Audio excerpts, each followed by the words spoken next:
Confined and chained dogs are a great source of concern for residents in the state of Connecticut. In Connecticut, dogs can be chained 24 hours a day, 7 days a week, for their entire lives.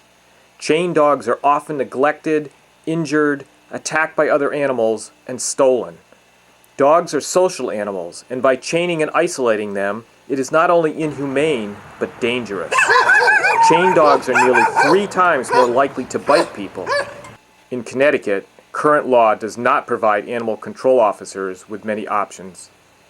I am Senior Animal Control Officer Sparks for the Bloomfield Police Department. So we're here talking about the issue of tethering and trying to improve the current law. Could you tell us a little bit about the current law and why it's problematic for animal control? The language of the law that applies to tethered dogs right now specifically states that dogs cannot be tethered for, quote, unreasonable periods of time.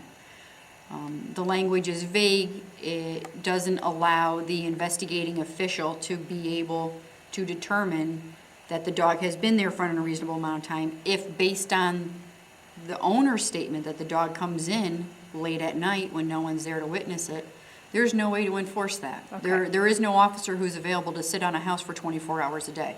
Okay. And that's what this law, unfortunately, due to the language of it, mandates. Connecticut Votes for Animals, in partnership with the American Society for the Prevention of Cruelty to Animals, is proposing legislation to give animal control officers more options to solve this ongoing problem in the state of Connecticut. Chained dogs and the problem behaviors resulting from them are a leading cause of the complaints that animal control officers face each day. So do you get a lot of calls about dogs that are chained out? I get a lot of calls about barking dogs. Tethered dogs that are tethered extensively bark. They bark. They're bored. They have no stimulation. They have no socialization. They bark. They vocalize. They want everyone in the world to know that they're out there. And because we live in the world that we live in and everyone lives next door to somebody else, I get a lot of barking complaints. And then they turn into tethering issues. And then I will try and educate the homeowner or the dog owner about the tethering issue. With the law being the way that it is written right now, there is nothing that I can enforce upon discussing it with a homeowner or dog owner. All I can do is try and lean them a little bit in a certain way and educate. Dogs are social animals that thrive on interaction. In addition to socialization, dogs need exercise and room to move. Chained dogs are denied all these physical needs and suffer greatly as a result. Chained dogs rarely receive sufficient care. Chained dogs suffer from sporadic feeding, overturned water bowls, collars embedded in their necks, inadequate veterinary care, and extreme temperatures. Because the dogs have to eat, sleep, and eliminate in a small confined area, owners who chain their dogs are less likely to clean that area. Often these dogs live without adequate shelter in filthy conditions. It's a frequent flying dog that constantly gets away from a tether because it's not managed, because it's not supervised, because the dog's left unattended for days. When that dog is off the tether, it is immediately a threat to public safety. Whether it be the approach of an officer, the approach of someone on the street, anything. It's just going to respond out of fear because it has no context. And from a public safety standpoint, that's very tricky to deal with.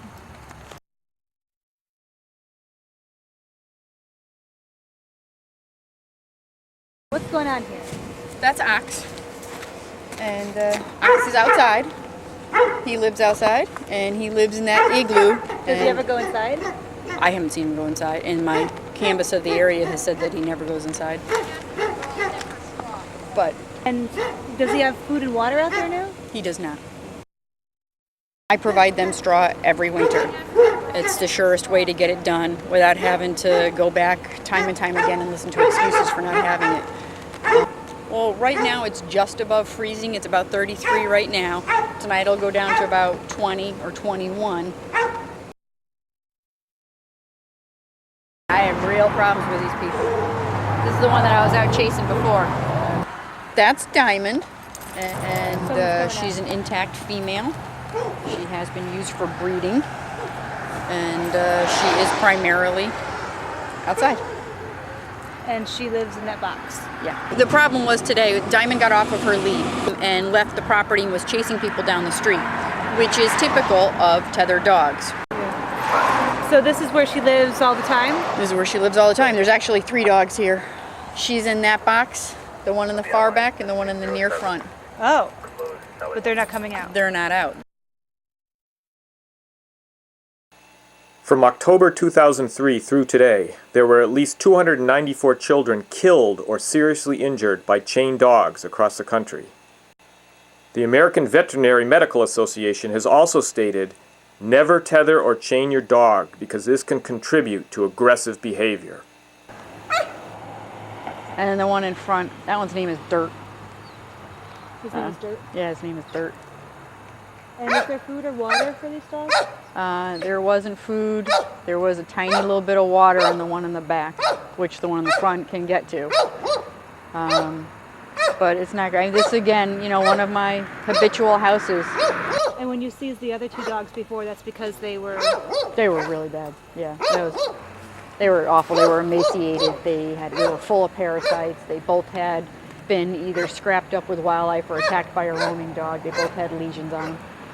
The dog in the rear, the chain has become either kinked around the tree or kinked upon itself, and the dog does not have enough room to actually get inside the doghouse. So I'm going to go do a door knock. This is another house where I provided straw, which was a couple of weeks ago. And the franticness and all of that is just, when you get a dog like this who's just living its life outside, and then it gets off leash, it gets out of the tether, it's just the perfect storm for a threat against public safety.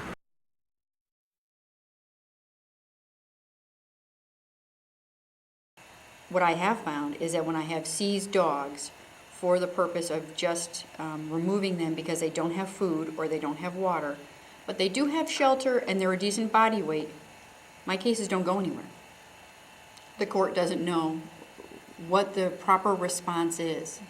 And unfortunately, that's the only way to address tethered dogs is through the cruelty statute. So, in some of these cases where you've experienced these dogs living for sometimes years on a 4-foot chain, what are the conditions around the living conditions for many of these dogs?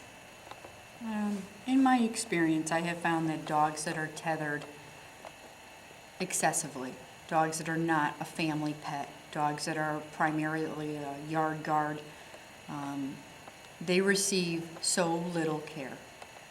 I don't find dogs with rabies vaccinations. I don't find dogs that are being dewormed or protected against anything.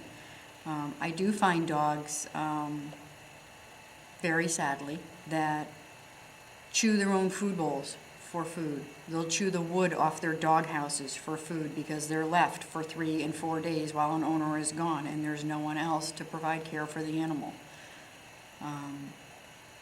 Dogs that self-mutilate, they're bored, they're distressed, they're totally filled with anxiety, they don't know what's going on, no one's there, and they start chewing on their own tails, bloody feet.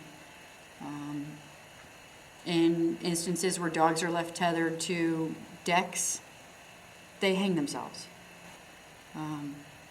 The physical fallout from tethered dogs is excruciating. It's excruciating to watch. It's something that unfortunately you just can't make anybody understand until day after day you go and see what level they've been reduced to.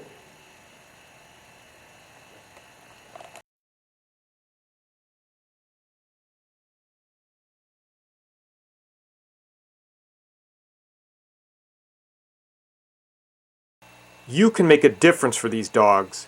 Connecticut Votes for Animals anti-tethering legislation was drafted with the cooperation of animal control officers and is widely supported by animal welfare professionals. If passed, this bill would strengthen the current law and give officers a means to protect neglected dogs and keep our communities safe. Help create a safer and more humane Connecticut. Call your lawmaker and tell them that you support Connecticut Votes for Animals anti-tethering legislation today. You can find your legislator's contact information at ctvotesforanimals.org.